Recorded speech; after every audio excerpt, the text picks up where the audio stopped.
Guys तो मैं इधर से निकल रहा हूँ अभी बिट्टी इंटरनेशनल स्कूल इधर से। हारमोनियम की आवाज़ मुझे आ रही है, तो शायद शर्मा जी रियाज कर रहे हैं आज भी, और अपन सही मौके पे पहुँचे हैं।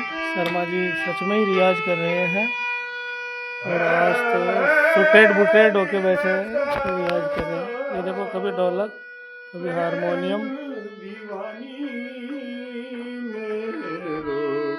दर्दन जाने दो,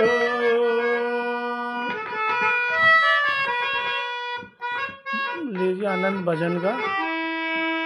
दर्दन जाने दो, बता राम दीवानी मेरो, दर्दन जाने दो।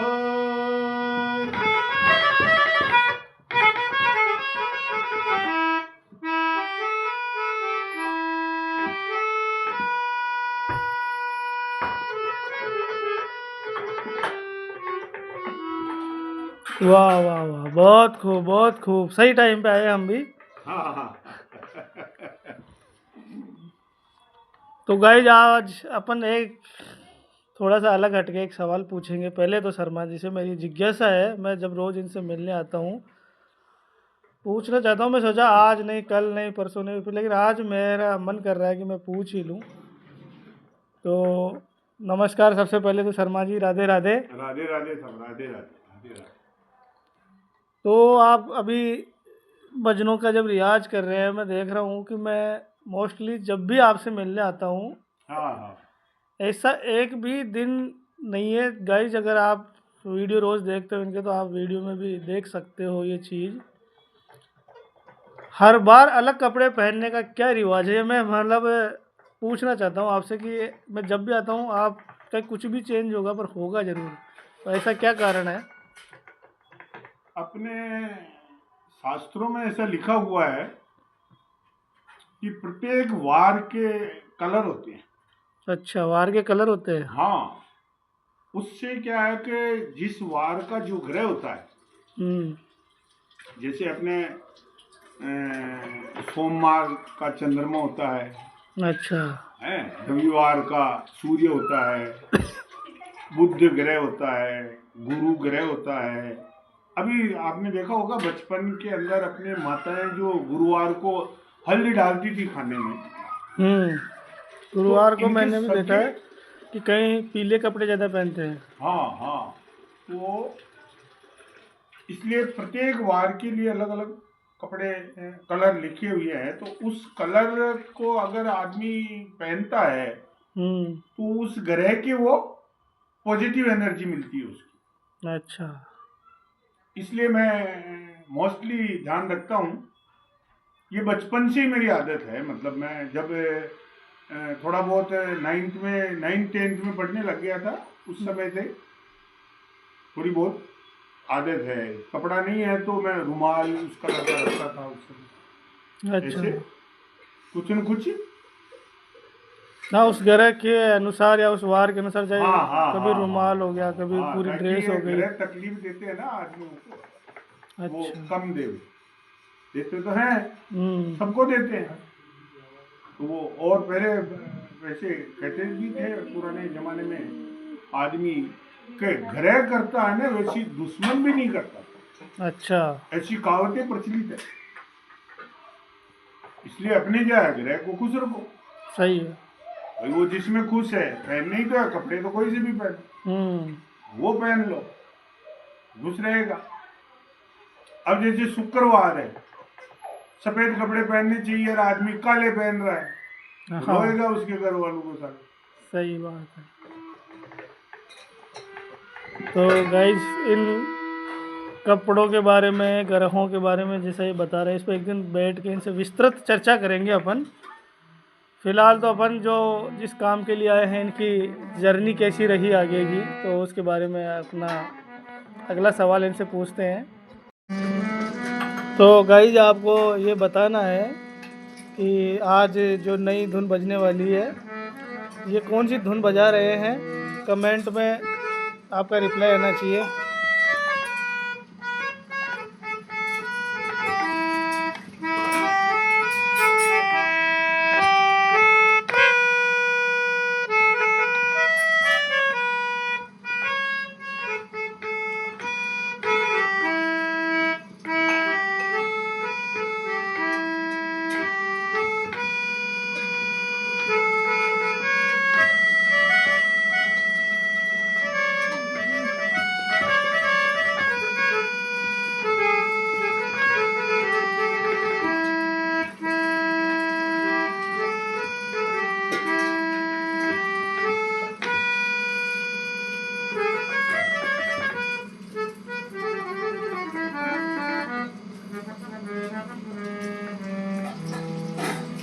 भाई जैसा कि शर्मा जी से अपन पिछली बार मिले थे तो इन्होंने बताया था कि भीलवाड़ा से ये और इनके दोस्त कंपनी से कच्चा माल जो है वो सैंपल लेके और चले गए थे बेचने के लिए। 18 रुपये किलो ऐसे कुछ रेट भी बताई थी इन्होंने। तो इनके दोस्त तो चले गए थे कोटा साइड, और अब शर्मा जी से जानेंगे कि ये किस साइड गए, कैसे माल बेच के आए, क्या रहा इनका सफ़र, कैसे रहा।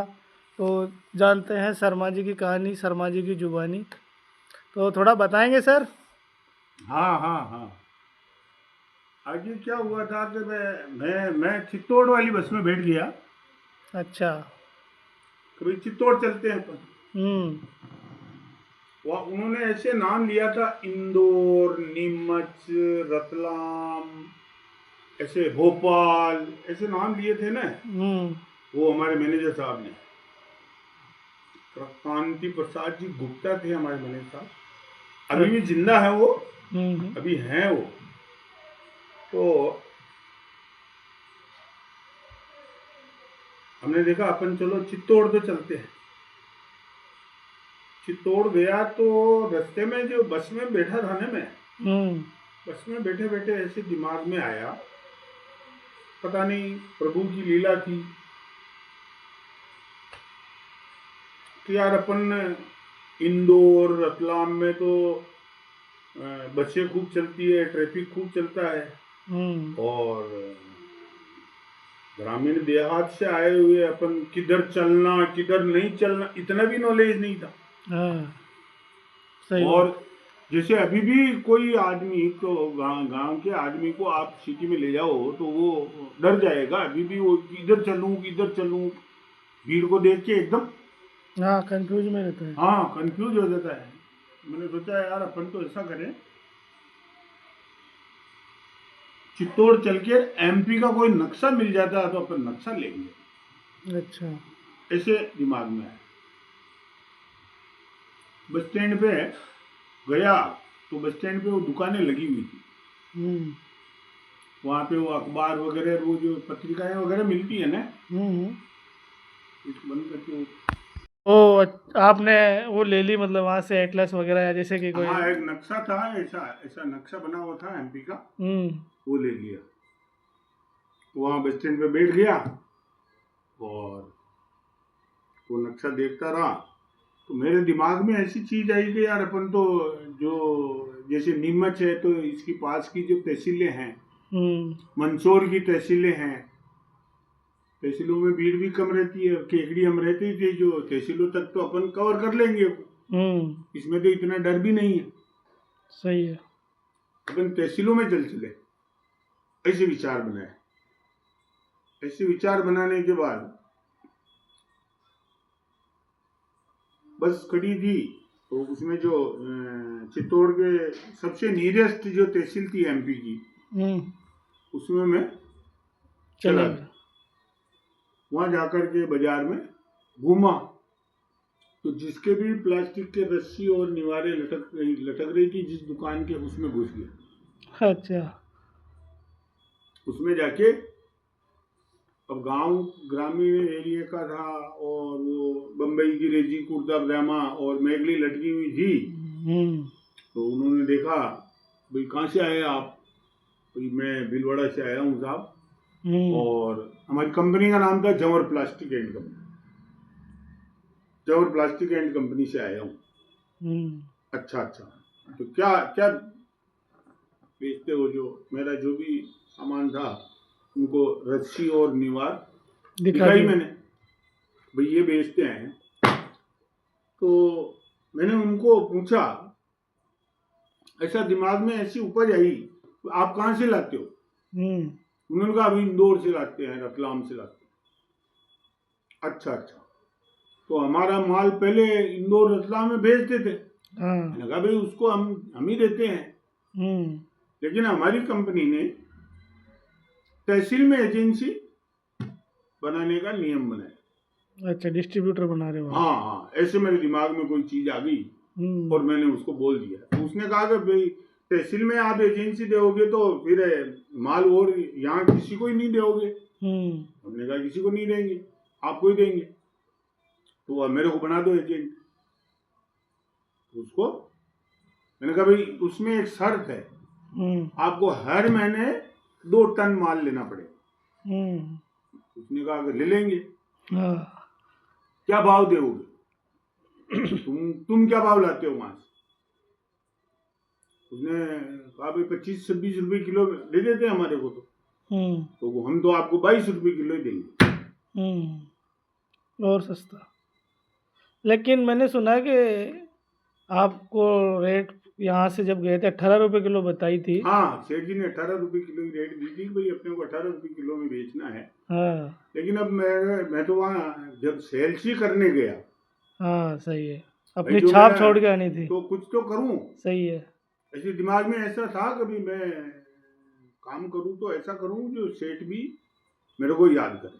सही बात। तो मैंने 22 रुपए किलो बैंकबिलिटी और सी फार्म से माल उसको बुक कर दिया 2 टन। और एक शर्त और रख दी मैंने उसको, कह दिया भाई 2000 रुपए का आप चेक दे दो जब आपकी एजेंसी गई।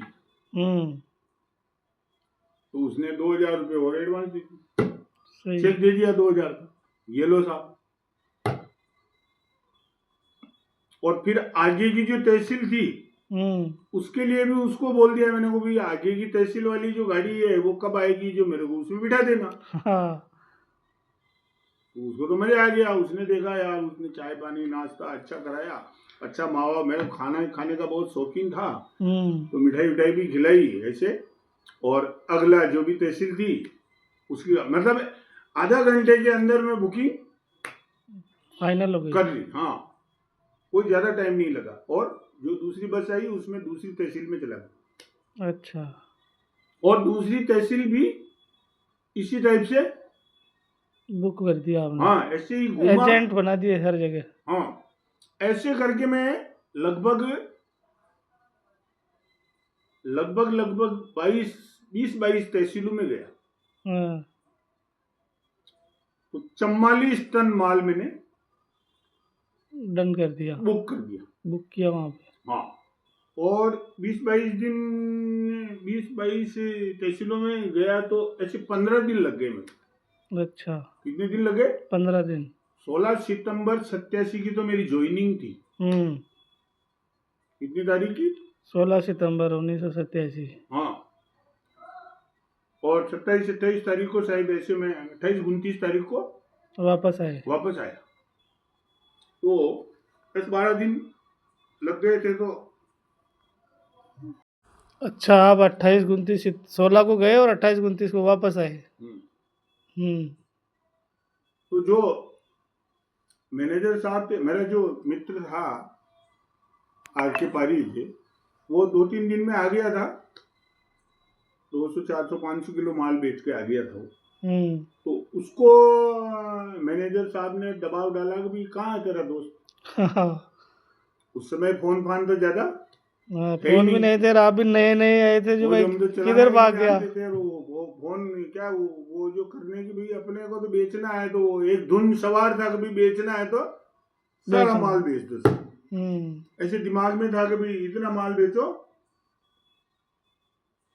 तो वापस आया तो उस मैनेजर ने तो इसको कहा मेरे दोस्त को कि यार वो तो गांव चला गया, तू पता कर वो गांव होगा, उससे क्या माल बिकेगा।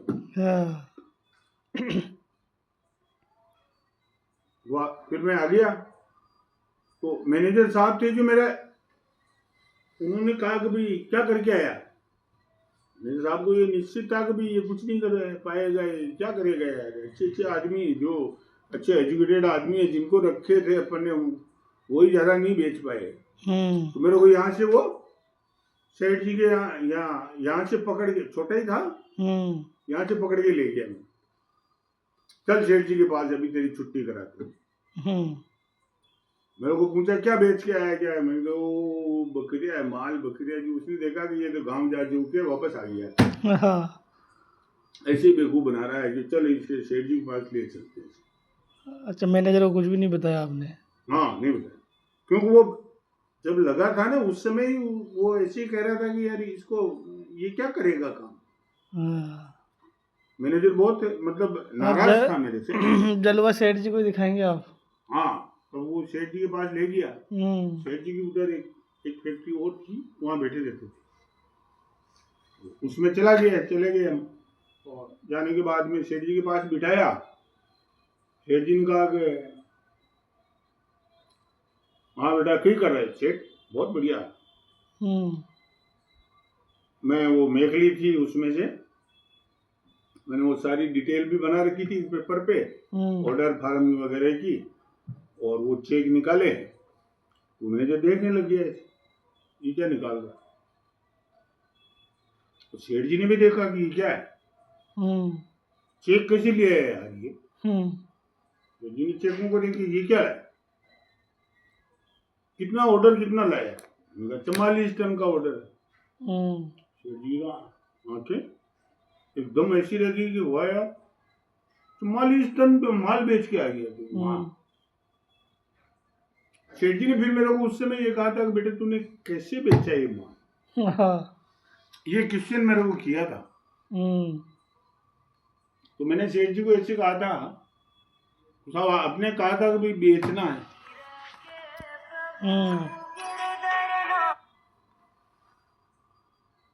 आपने कहा था कि बेचना है, 18 रुपए किलो में बेचना। मैं 22 रुपए किलो में बेच के आ गया। और बैंक बिल्टी बेचनी है, बैंक बिल्टी बेच दिया। सी फार्म से बेचना है, सी फार्म से बेच दिया। और एजेंसी दे के आ गया, हर महीने 44 टन माल चाहिए। वाह वाह। सेठ जी ने लेके मैनेजर को कहा भाई जितना भी माल अपना पड़ा है जो सब पैक करके भेजो। सब पैक करके भेज दिया। इसके बाद दिवाली आ गई। अच्छा। तो मैं गांव चला। शर्मा जी, एक सवाल मेरे मन में आ रहा है अभी, जो कि मैं अक्सर आपको देखता हूँ कभी भी, तो मैं सोचता हूँ पूछूं, पर मैं सोचता हूँ कि पर्सनल भी लाइफ होती है, तो हालांकि भी आपका पर्सनल लाइफ के ही सवाल जवाब चल रहे हैं। तो आपने बताया था कि आपने चूना खाना कैसे सीखा, चूने का आपने बताया, लेकिन मैं अक्सर देखता हूँ कि आप पान भी खाते रहते हैं। कई बार जब भी आता हूँ मोस्टली पान खाते रहते हैं। और मैंने भी पूछा किसी से तो बोले कि बाबूजी तो रोज़ ही पान खाओ गया।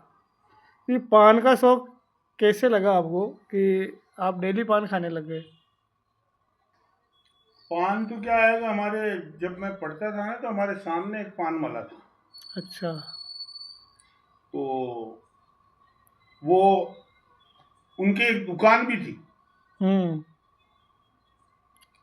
तो उस दुकान का जो वो था, उनका हिसाब किताब मेंटेन करने में वकील के रहता था। तो वो प्रेम से मेरे को एक छोटा टुकड़ा रोज खिला देते। अच्छा। तो जब वो खाना खा के बाहर निकलते, बाहर सामने ही दुकान थी, खा लेते थे। और फिर वकील के रहते थे ना, तो थोड़ी मतलब ऐसे मेरे को एहसास हुआ कि थोड़ी हमारी पोस्ट अच्छी थी।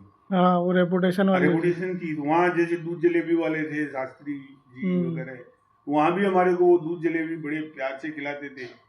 और कभी कभी तो वो पैसे भी नहीं लेते थे, नहीं हमारी तरफ से ही खाओ, हमारी तरफ से ही खाओ, ऐसे।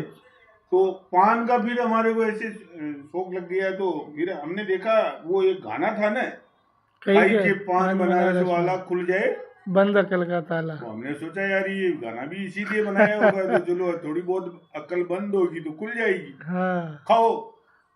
तो अभी तक ही खा रहे हैं हम पान। अच्छा, मीठा खाते हैं कि जर्दे वाला? कभी जर्दे वाला खा लेते थे, अभी तो मीठा खाते हैं। अब अच्छा। जो एज लिमिट बढ़ गई ना, तो उस हिसाब से अब जैसे पचता है, पाचन करता है, ये सभी चीजों में फायदा करता है। इसमें सारी चीजें, जैसे कौन है व्यक्ति गुलकंद रो ये ऐसे कौन कौन खावे, न तो कोई सौंफ खाता है, न कोई खाना खा के पड़ जाते हैं, फिर कहते हैं गैस बन रही, ये हो रहा है, ये हो रहा है, तो इसीलिए होता है। अब ये खा लेते हैं तो पाचन सही हो जाता हाँ, पाचन सही हो जाता है अच्छी तरह, आराम से, कोई हम्म। गैस, कोई फालतू की बीमारी नहीं होती। हाँ, इसलिए पान अच्छा है। अच्छा, ये तो पान की बात हो गई। अब बताएं कि आप आ गए यहाँ पे वापस, हम्म माल वाल बेच के 44 टन, सेठ हम्म जी से भी मिल लिए, हम्म। तो आगे क्या बोले सेठ जी? सेठ जी ने माल पैक करा दिया, हम्म। हम भी लग गए माल पैक कराने में, रो तोल ले, बोरे पैक कराना, ऐसे करना ऐसे करना, और उनको आप की जगह बिल्टियों में भेजना। हम्म। फिर आ गई दिवाली। हम्म। हाँ, तो जैसा कि आपने बताया हाँ, कि माल पैक कर रहे हैं, बोरे पैक हो रहे हैं, माल तुल रहा है, कर रहा है, और फिर आ गई दिवाली। दिवाली आ गई। हम्म। दिवाली आ गई थी, तो अब हम भाई माल पैक करके हमने भेज दिया, हम्म। और लगभग लगभग मेरे को 1 महीना हो गया था, हम्म। तो उसका पेमेंट भी आने लग गया। अच्छा। माल छुड़वा लिया आदमी ने, हम्म। तो पेमेंट आया तो और खुशी हुई। हाँ। बहुत सी बार क्या होता है कि कोई चीज सेल्स कर देते हैं तो वो रिटर्न होके माल आ जाता है वापस। हाँ।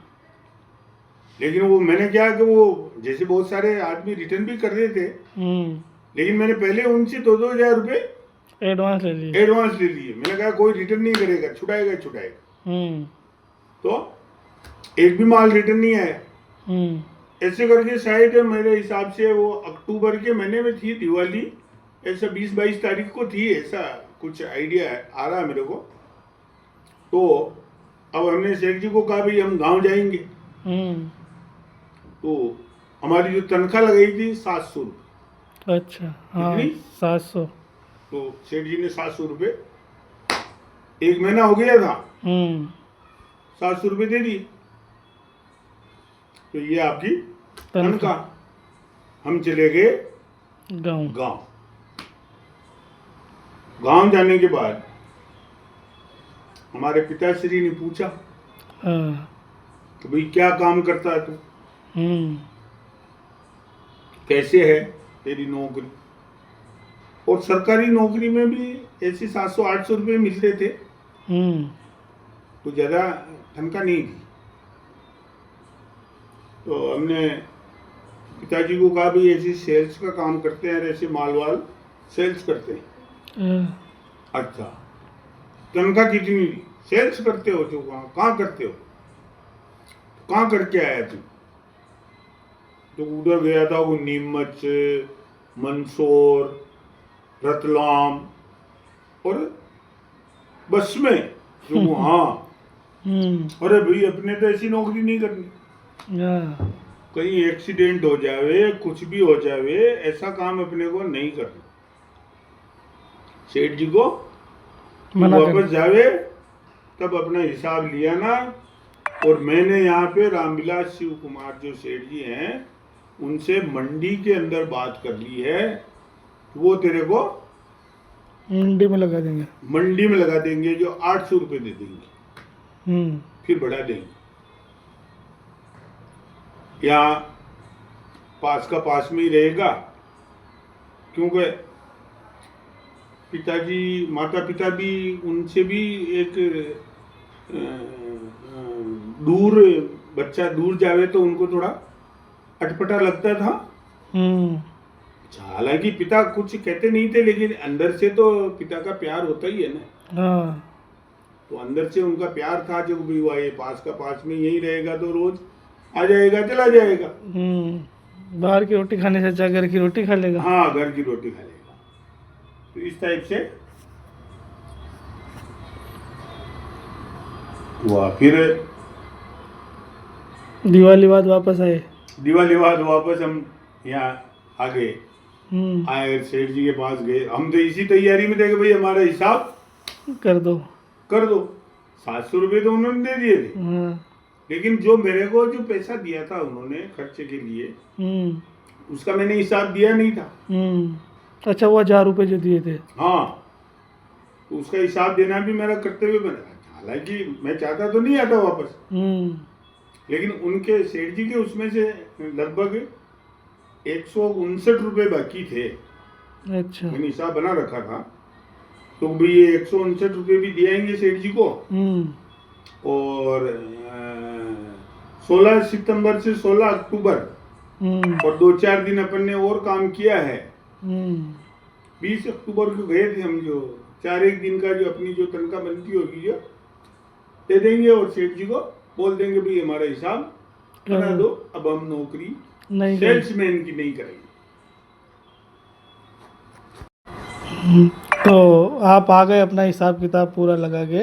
हाँ कि सेठ जी को 159 रुपये देने हैं, हाँ हाँ जो आपके पास बचे थे वो 1000 रुपये में से। हाँ हाँ, वो देने यूं जरूरी थे, क्योंकि किसी भी व्यक्ति के पैसे अगर अपने ऊपर अपन खा जाते हैं ना, वो पता नहीं ब्याज जोड़ के कौन से जन्म में चुकाने पड़ते हैं। वो बहुत ऐसा, वो हम प्रवचन सुनते थे जो उसमें बताते थे, तो हम हिसाब क्लियर रखते थे कि भाई किसी का अपने ऊपर किसी का कर्जा नहीं रहना चाहिए। सही बात है। ये मेरे दिमाग में था, तो मैंने कहा नहीं, अपन हिसाब करके आएंगे। तो आ गए हम, आए और यहाँ आने के बाद में मैनेजर साहब को कहा अपने, और एक हमारे यहाँ पे अकाउंटेंट साहब थे समदानी जी, तो मैनेजर साहब को कहा भाई हमारा हिसाब बना दो। सही है। मैनेजर साहब ने सेठ जी को कहा भाई वो जो नया लड़का आया ना, वो कह रहा है कि भाई हमारा हिसाब बना दो। सेठ जी ने कहा कि मेरे पास भेजो उसको। सेठ जी के पास चला गया मैं, भाई सेठ जी बुला रहे थे। सेठ जी के पास गया तो सेठ जी ने कहा क्या हुआ। मैंने कहा मेरे पिताजी ने मना कर दिया कि भाई अपने को सेल्स का काम मोटर, हाँ मोटर में चलने का काम नहीं करना, तो सेल्स का काम नहीं करना, अपना हिसाब लेके आ जाना, जो यही लगा देंगे तेरे को नौकरी, इसलिए आप मेरा हिसाब कर दो। तो सेठ जी ने कहा कि चलो तेरे को सेल्स का काम नहीं कराए, यहाँ ऑफिस में काम करा दे तो फिर तो रह जाएंगे। उसके लिए मना ही नहीं, सेल्स का काम के लिए मना किया कि भाई बसों के अंदर कहीं एक्सीडेंट हो जाए, कुछ हो जाए, कौन संभाले, कौन कुछ भी हो सकता है। जो गांव ग्रामीण एरिया के अंदर बसें पहले आती थी तो बसों के पहले लपूट भी जाता था बहुत बार बसों। हाँ, कभी भीड़ आ रही है, लटक के जा रहे हैं, ऊपर चढ़ रहे हैं, कर रहे हैं, बहुत रिस्की काम था। बहुत रिस्की काम था, और ऐसे ही था पहले तो बसों में। तो वहाँ गाँव की हालत देखते थे पिताजी, इसलिए उन्होंने कह दिया कि ये तो सभी गाँव की हालत तो यही होगी। तो चलो सेठ जी ने कह दिया फिर कभी चलो तुम ऑफिस में काम कर लो। क्या करोगे ऑफिस में, जो आप कहोगे जो कर दूंगा। मैंने तो सीधा कहा आप जो कहोगे जो कर दूंगा। उन्होंने कहा कि तू अकाउंट्स कर देगा क्या, तो हाँ कर दूंगा, आप बता दो। तो सेठ जी ने मेरे को कहा इधर की साइड में तो लिखते हैं जो पैसे आते हैं जो, और इधर की साइड में लिखते हैं जो जाते हैं जो। हिंदी की वो बही खाता बही चलती थी उस समय।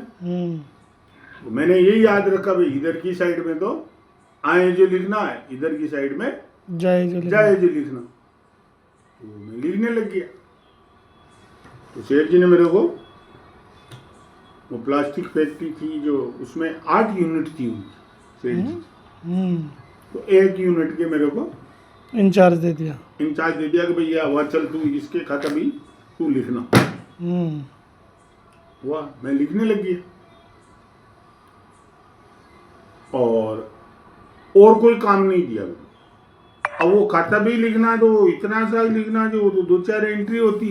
दिन भर में कोई 2-4 एंट्री की और फ्री हो जाता। हाँ। अब क्या करूँ मैं?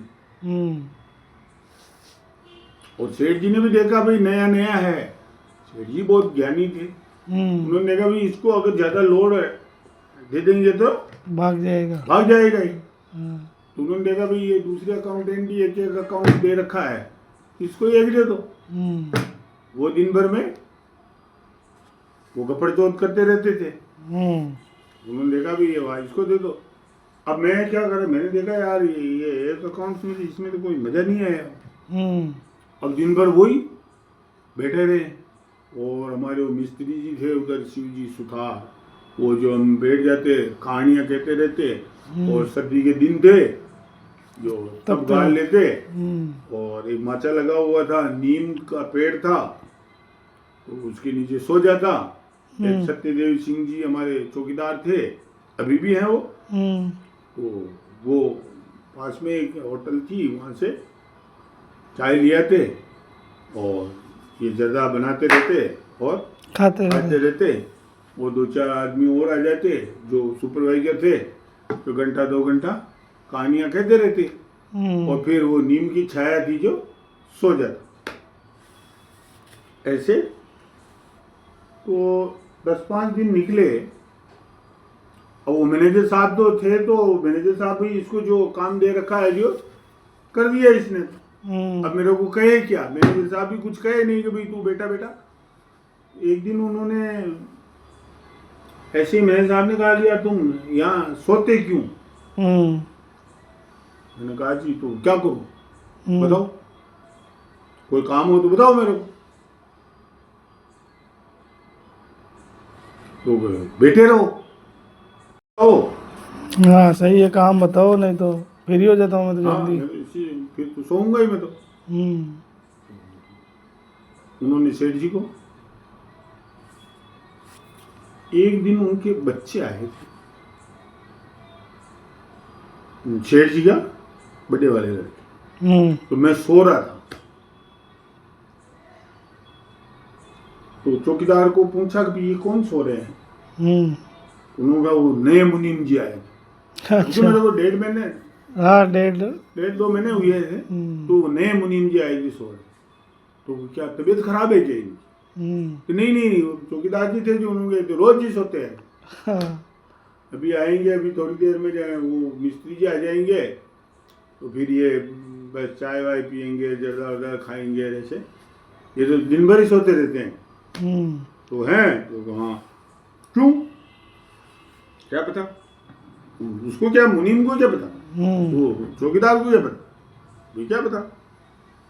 तो सेठ जी को जाके कहा उनके बच्चे, वो भी लगभग हमारी एज के ही थे, ज़्यादा बड़े नहीं थे, हमारे समकक्षी थे। तो उन्होंने जाके सेठ जी को कहा कि वो नए मुनीम जो आया हुआ है, तो सोते हैं दिन भर हैं जो, हाँ सेठ जी तो बुलाओ। सेठ जी का नाम था रामेश्वर लाल। अच्छा। और मेरे पिताजी का नाम भी था रामेश्वर जी। हाँ, तो मैं पिता तुल्य ही मानता था उनको। भाई अपने को तो ये पिताजी मिल गए। सही है। ऐसे मतलब आदर उतना ही था। तो सेठ जी ने बुलाया, जो मैं गया, ताकि सेठ जी ने कहा कि भाई महावीर तो वहाँ ईशान घेरिया के तू सूतो रहे दिन पर, जो मैं वहाँ भाई साहब के तो भाई साहब अब करूँ कहीं बताओ थे। अब आप काम दिए जो, तो आधा घंटा वो काम है, उसके बाद क्या करूँ मैं? तो सेठ जी ने कहा कि चल ठीक है, तो तेरे को और दे दूँ अकाउंट्स। हाँ और दे दो। तो उन्होंने ऐसे मेरे को 3-4 अकाउंट्स और दे दिए। वो 2 घंटे का काम हो गया। 4 अकाउंट्स दिए, आधा घंटे का एक अकाउंट्स, 2 घंटे का काम हो गया। फिर भी मैं तो फ्री, फिर सो जाऊं, फिर वो की वही हालत। फिर 5-15 दिन निकले, फिर कंप्लेंट गई। कंप्लेंट देख लो गाइस, सोने की जा रही है लेकिन काम की कोई शिकायत नहीं की। काम में परफेक्ट मिले हैं ये। अब वो कंप्लेंट गई तो सेठ जी को जाके कहा कि भाई वो तो सो रहे। सेठ जी ने देखा यार ये कौन सी समस्या होगी, फिर बुलाया मेरे को। फिर बुला के सेठ जी ने कहा कि यार तुम ऐसा करो, तो हाँ ये केस का काम भी तुम ले। कैशियर बना दिया मेरा। क्या बना दिया? कैशियर बना दिया। उन्होंने देखा कि भाई ये पैसे देगा करेगा, इनकी तनख्वाह भरेगा, सबकी हाजिरियां बनाएगा, ये करेगा, तो दिन भर बिजी जाएगा। लेकिन वो उसमें भी क्या है, 22 तारीख को तो एडवांस देना था और 7 तारीख को तनख्वाह देनी थी। ये 2 दिन ही हुई है। तो मैं तो बैठा बैठा सारे वो उनका जो रिकॉर्ड है एक दिन में तैयार कर देता। 22 तारीख को जहाँ वो जो फैक्ट्री में लेबर काम कर रही है वहीं जा करके उनको पेमेंट दे देता, वाउचर पे साइन करा लेता। उसको मेरे मतलब उस केस के जो दरवाजे के अंदर या केस के कमरे में आने की जरूरत ही नहीं रखती। तो तेरे को एडवांस चाहिए, कितने चाहिए ये ले, कितने चाहिए ये, मेरे को तो काम से फ्री होना है ना। और वो भी बेचारा, एक तो क्या है कि आदमी जाए और फिर वो कैशियर साहब नहीं मिले, चाय पी रहे हैं, फिर वो लेबर खड़ी रहे, उसको देखे लेबर को कहे बाद में आना, अभी मैं चाय पी रहा हूँ, अभी मैं नाश्ता कर रहा हूँ। बेचारी लेबर देखे यार कैसा साहब के पाने पड़ गया। तो ऐसा नहीं था, मेरे यह था कि भाई 22 तारीख को एडवांस देना है, जहाँ लेबर काम कर रहा है वहाँ चला जाता, उसको देके दस्तखत करके देके दस्तखत करा के, और एक बैग में पैसे ही तो है उसमें, फालतू उसकी नाटक नोटंकी करने की क्या जरूरत पड़ी। ऐसा मेरा सिस्टम था जो ये करके फ्री हो जाता। 22 तारीख को 1 घंटे में सबको पैसे दे के आ जाता, और 7 तारीख को उनकी तनख्वाह देनी है, 7 तारीख को भी 1 घंटे में सबको तनख्वाह दे दी। वो भी फ्री का फ्री में। तो फिर सेठ जी ने देखा यार ये तो मामला, ये काम भी, और काम बिल्कुल एक्यूरेट। सेठ जी को 7 तारीख को शाम को तो मैं जाता तब तो उनको हिसाब कंप्लीट रियल हो सकता, प्रॉम्प्ट हिसाब। सेठ जी ने देखा कि यार इस बच्चे को तो ऐसे करके, मेरे को दूसरा महीना पूरा हुआ तो सेठ जी ने मेरे को ये कहा था कि यार भैया तेरे को एक बात बताऊं मैं। तो हाँ बताओ। तेरी तनख्वाह मैंने 1100 रुपये कर दी। क्या कहा? तनख्वाह 1100 कर दी, लेकिन किसी को कहना मत। क्या कहा? किसी को कहना मत। हाँ, क्योंकि मेरे यहाँ पे जो हाईएस्ट तनख्वाह है ना वो 1100 है, जो 15-15 साल से काम कर रहे हैं। हाँ, इसलिए तू तेरी ये फाइल में तो 700 ही लगी रहने देना। 400 मेरे से ले लेना, मेरे से ले जाना पैसे। या आपके काम का जो वर्चस्व था उसकी, जो सेठ जी के दिमाग में बैठ गया आपका काम करने का तरीका। हाँ, सेठ जी के दिमाग में बैठ गया ये। फिर मैंने चलो ठीक है साहब दे दो। वो पिछले जो 700 दिए थे ना, वो भी उसको भी 1100 ही दी। उसके भी और दे दिए मेरे को 400 थे। ये तेरे 400 थे, ये वो पहले वाले, और अब तेरे ये 1100। तो 1100 में 700 तो वहां से उठा था और 400 सेठ जी से ले लेते। सेठ जी देते। ऐसे हमारी यात्रा चली। तो ऐसे में मतलब 2 महीने पूरे हो गए थे, 2-2.5 महीने हो गए थे। तो शर्मा जी की सैलरी 700 से सीधी 1100 हो गई। किसी को भनक भी नहीं लगी। शर्मा जी भी खुश, सेठ जी भी खुश, सभी काम करने वाले भी खुश, तनख्वाह भी खुद जाके उनको दे के आते। अब मैं एक छोटा सा, मेरे सुनने में यह आया था कि शर्मा जी आप गाँव में जब छोटे थे तो सांप पकड़ते थे, तो मुझे वो किस्सा सुनना है। मैंने सुना था कहीं कि अच्छा कि ये वो क्या था, हमारे वहाँ पे एक वो कालबेलिया जाति के होते हैं ना, हाँ, एक कालबेलिया था जो पुंगी बजाता था। अच्छा। तो मेरे बचपन में ऐसा शौक था कि मैंने उसको बोला यार कोई मेरे पुंगी बना देने। अच्छा। तो उसने कहा कि यार पुंगी तो मैं बना दूंगा, लेकिन तू क्या करेगा पुंगी? मैंने कहा मैं तेरे को गुरु बना लूंगा, मेरे को सांप पकड़ना सिखा देना। अच्छा। तो उसने कहा कि वह ठीक। तो मैं क्या कि नारियल, लच्छा तिलक और 200 रुपये ले गया। पूरी सामग्री ले गए दक्षिणा सहित। हाँ हाँ, और उनके तिलक निकाल के गुरु बना दिया। अच्छा, गुरु बना के तो उन्होंने मेरे को पुंगी, अच्छा उनको सपेरा जो था उनको, हाँ हाँ, वो कालबिलिया, वो हमारे गांव में रहते थे वो। हाँ उनको गुरु बना लिया। अच्छा, गुरु बना लिया। तो मैं फिर वो मेरे को क्या, मैं खेत पे जाता था रुकाली के लिए, तो मेरे को स्टाइल बता दी उसने कि ऐसे बजानी, तो मैं कोशिश करता और वहाँ पे बजाने लग गया। फिर मेरे को वो एक दिन सांप पकड़ने के लिए ले गए। अच्छा, वो हमारे मंगरे में काले सांप बहुत होते थे। हाँ, तो वो मैंने कहा भी सांप पकड़ना सीखा। फिर वो ले गया मेरे को, हाँ, मैं चला गया और फिर एक सांप मैंने बजाई, सांप आ गया। तो उसको पकड़ने के लिए भी मेरे में इतना दम भर दिया उसने कि डरना मत बिल्कुल। मैं बिल्कुल नहीं डरा। उसने कह दिया कि ये दवाई है मेरे पास, अगर खा भी लेगा, काट भी जाएगा तो 1 सेकंड में ठीक कर दूंगा। तो मैं निश्चिंत हो गया, ठीक तो हो ही जाएंगे। डरना नहीं है, डर क्या हाँ, जीत और है। उम्र भी कितनी थी, 12, 13, 14 साल की उम्र थी बस। हाँ, तो नहीं डरा। हाँ, और ऐसे उसने पकड़ना सीखा। तो एक दिन क्या हुआ था, हमारे घर के पास में ही एक चौक है सेठी का, उसमें एक नीम पे एक सांप चढ़ गया था। अच्छा, तो हम छोटे छोटे छोरे थे सब, जो सांप को देख रहे थे ऊपर को, और वो ऊपर ही ऊपर टोरंगिया पर चलेगी वो सांप।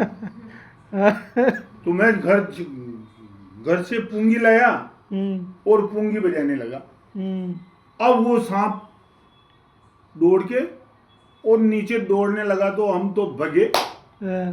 अब कैसे पकड़ेंगे, वो उस समय तो उसने पकड़ना सिखा दिया, उनको वो था। और दवाई भी नहीं है अभी, दवाई भी नहीं है, वो कुछ गड़बड़ कर देगा तो वो सांप जो ही नीचे आया और हम वो मंदिर के अंदर जाके घुस गए। क्या तो ओ ऐसा ये गांव का किस्सा था। ऐसे ही वो मदारी था ना, एक सलमुद्दीन मदारी था। तो मेरे को वो खेल करता था, तो मेरे को बहुत अच्छा लगता था। तो मैंने कहा यार तू मेरे को सिखा दिया नहीं आई खेल। तो उसने कहा सिखा दूंगा। तो उसको भी 200 रुपये दिए, मैंने गुरु बनाया। अच्छा, फिर उसने मेरे को ये आम लगाना, ये जो लगाते थे ना वो छोटे छोटे खेल करते हैं मदारी के, वो डमडमी बजा करके मजीरा। मैंने ऐसे सोचा था कि यार ये सब सारे काम तो अपन सीख ले, तो उसको भी गुरु बनाया। उसने भी मेरे को सब चीजें सिखाई, जलेबी मंगाना, वो मंगाना, ऐसे वो मंगाता था उस समय, पैसे बनाना। अच्छा, वो सारी चीजें बताई मेरे को, उसने सब सिखाई। क्योंकि उस समय मैंने 200 रुपये दिए उसको और गुरु बनाया, तो उसने सिखाया। तो मैंने ये ऐसे सोचा था कि अपने को कोई रोजगार नहीं मिलेगा तो अपन दूर चल के ऐसे काम तो कर ही लेंगे यार। शर्मा जी जादूगर, कैसे हुआ था सम्राट जादूगर, वैसे शर्मा जादूगर। हाँ, वो जादूगर का भी मेरे को बहुत शौक था। यहाँ भी बाद में भी जहाँ भी जादूगर का वो लगता था ना, तो उसको मैं 4-4, 5-5 बार देखता था। अच्छा अच्छा, ऐसा मैंने कहा यार ये भी काम तो बढ़िया है यार। आम बढ़िया, पैसे बनाना सीख गए, आम बनाना सीख गए। ऐसा तो नहीं है कि वो तो बढ़िया वो आप सीख गए नहीं। आजकल तो ऐसे गुरु मिलते हैं कि मंत्र में पढ़ता हूँ बम्बी में आते थे। तो गाइस ये था शर्मा जी का सफ़र गांव का, भीलवाड़ा का, मंदसौर MP, UP, रतलाम, जाने कहाँ घूम के आए। तो हम कल इनसे जानेंगे कि इन्होंने अकाउंटेंट का काम भी किया, सैलरी भी इनकी बढ़ गई 2 महीने में ही। अगले महीने इनकी सैलरी बढ़ी और वो भी फर्स्ट दिन वाली भी बढ़ के मिली। तो ये तो बहुत खुशी की बात थी उस समय। तो अपन कल जानेंगे इनसे नए किस्से। तब तक के लिए राधे राधे। राधे राधे।